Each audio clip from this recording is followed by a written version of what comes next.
Thanks very much, Gord. Paul Tuz is with me from the Better Business Bureau. And Paul, you're maybe a little disappointed at the outcome. Well, not really. You have to appreciate that perhaps major corporations may be somewhat apprehensive. As far as small business is concerned, if anything, this will benefit small business. You were kind of hoping for a minority government, you were mentioning before we went on the air. Most small business people voted NDP in the hope of a minority government to give the Peterson government a bit of a rap across the knuckles. We've just gone a little bit further. That's about it.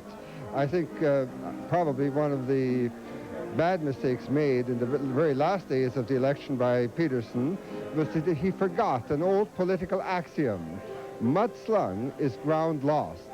And only he'd had you there to remind him of that. Well, you know, it falls right in line with the Better Business Bureau. We're talking about ethics in business and ethics in politics, and I think this is what this election was all about, ethics in politics. It'll be interesting to see when the dust settles what happens. Thank you very much, and we are speaking now with Michael Hollett, the editor of Now Magazine. Now, you've had a busy morning. You were arrested this morning. Yes, that's right. I don't mean to sound like I'm happy, but you are, you know, you're standing up for something. Yeah, well, it's exciting to fight for something that's worth fighting for, and fighting for freedom of the press is certainly worth fighting for. What's the next step for you?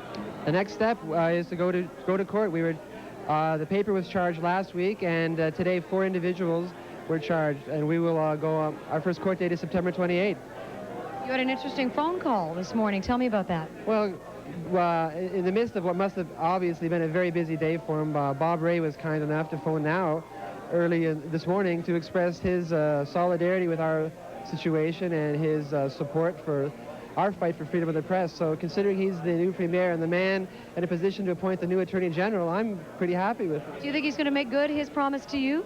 Well, I know he's got a lot of things to worry about, but we'd certainly appreciate it if he proved himself to be a little more enlightened in areas of freedom of the press than the previous government. With your fight, too. Okay, thanks, Michael. We're going to go back into the City Pulse newsroom and check in with Gord.